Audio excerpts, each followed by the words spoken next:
Let the world hear our howls and know that death awaits.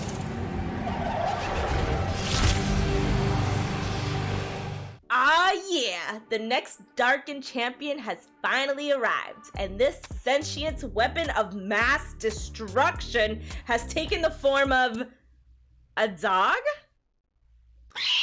This fucking dog, bitch! It don't bite. Yes, it do! Before we get started, here's a quick background on the Darkin. The Darkin are a group of corrupted ascended from Shurima who have been imprisoned into their own weapons by Piltover explorer Eduardo Santagello and the Shadow Order. The current Darkin in League of Legends are Aatrox, Rost, Varus, and now Nafiri. There is one other Darkin in Legends of Runeterra named Zolani, but I don't play that game, so I don't care. Nafiri is designed to be a relatively simple and beginner-friendly assassin. She's supposed to embody the feeling of hounds hunting and running down their prey. So let's go through her abilities. To start off, we have Nafiri's passive, We Are More. Nafiri will spawn packmates that attack the targets of her attacks and abilities. The packmates will hit Nafiri's target for physical damage. This damage will increase after Nafiri has used an ability. To dumb it down for y'all, Nafiri spawns dogs around her over time, and they bite whoever you hit. Next, we have her Q, Darkened Daggers. Nafiri hurls darkened tainted blades, dealing physical damage and inflicting a bleed for a few seconds. This ability may be recast. If enemies are already bleeding, instead deal the remaining bleed damage plus bonus physical damage and missing health physical damage. If the target was a champion, Nafiri will restore some health. Packmates will leap at the first target hit, prioritizing champions and attacking them for a few seconds. This ability kind of looks and sounds like a Zed's Q, Razor Shuriken, but applies a bleed and your dogs yeet at your enemy and heal Nafiri. I always find it a little funny when champions kind of just heal off of their abilities just because. Let's just sneak a heal in there real quick. Up next, we have her W, Hound's Pursuit. After a brief delay, Nafiri dashes at an enemy, dealing physical damage and briefly slowing her target or the first champion she collides with. This ability gains range based on ultimate rank. Packmates become untargetable and dash alongside Nafiri, dealing additional damage per packmate. Let's bring on the point and click, baby! This is basically Syndra's R, but with dogs. On another note, I am curious about the gaining range based on ultimate rank, but I couldn't find exactly how much range is at each level. So if you did, feel free to leave it down in the comments because I would like to know. Next is her E, Eviscerate. Nafiri surges forward, dashing and dealing physical damage to enemies she passes through, then explodes outwards, dealing additional physical damage. Packmates are recalled to Nafiri and are healed to full. This one is pretty easy to understand. She has a little dash that does damage and heals her pack babies. It looks similar to the range of Belveth or... Oh my god, I wrote Kanye instead of Kane's dash in my script. What?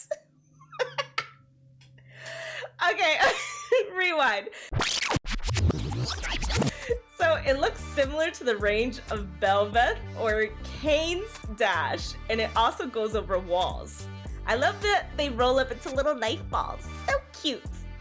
Lastly, we have Nafiri's R, the Call of the Pack.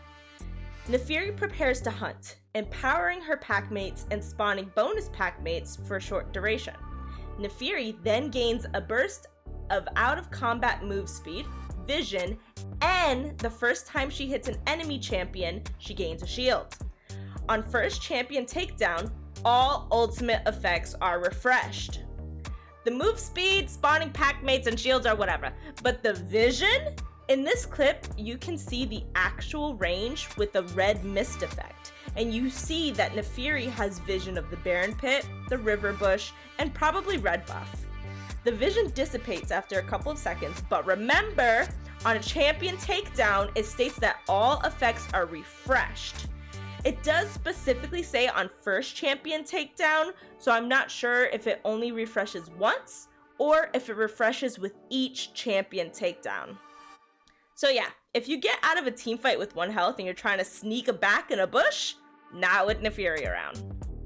So that's the rundown on Nafiri's passive and abilities. And to be honest, I do think it hits the mark regarding the beginner-friendly mindset for players trying out a mid-assassin or even playing mid for the first time. Her only real skill shot is her Q, and her kit embodies that whole mentality. I'd be interested in trying her out in jungle due to her roam potential for sure, and can't wait to get my hands on her. Alright, for those of you still here, we're going to start getting into the lore of Nafiri. Nafiri has not yet been added into the League of Legends Universe website, however, we get some insight in the Hounds of Iron cinematic and the Champion Spotlight. Like all other Darkin, Nafiri's spirit is bound to a weapon. In her case, that weapon was an ancient throwing dagger, locked away and forgotten in a desert crypt. After a crypt robber took the dagger, Nafiri thought she found her salvation, that the unwitting visitor might touch the dagger and expose his flesh to her darkened magic. But he knew exactly what was in his possession. He took great care not to touch the blade or its hilt so as to avoid becoming Nafiri's new corporeal vessel. Ironically, that reluctance to wield the blade would lead to his demise anyway. As the man journeyed back from the crypt across the Shuriman Dune Sea, he was chased by a pack of starving dune hounds. They tore him, his horse, and all of his possessions to shreds, and the dagger found a new home. Now, the darkened spirit within the dagger has awoken within the pack, empowered by the hive mind they share, and a nod to the blade itself can be found embedded within the shapes around Nafiri's collar and on each of her packmates' snouts. Nafiri differs from the other Darkin in Runeterra. Whereas the others look to return to their former glory or destroy the world that doomed them to this fate, Nafiri begins to learn from the hive mind of hounds.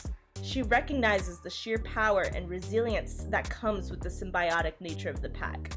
She realizes the pack is stronger and looks to bring that ideology to the Darkin and strive for them to become the dominant life form of Runeterra.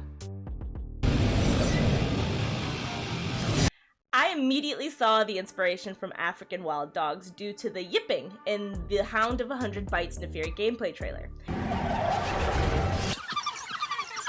In the more dog-like vibe versus wolves or coyotes, African wild dogs typically give off that wild or aggressive hunt vibe, whereas coyotes can be skittish or hesitant, and wolves are organized and majestic. I'm totally digging the design and love that they put into Nafiri, and the concept art highlights the journey Nafiri's design went through. From Dark Souls boss to Pokemon to Void Monster, she really came a long way from the doggo she is today. This is definitely a dog that would bite, but I'm gonna pet her anyways. And that's everything about Nafiri, at least until she's officially added to the League of Legends Universe website. Thank you all for watching, and I hope you have fun with our new favorite dangerous doggo. I'll see you guys in the next one. Bye!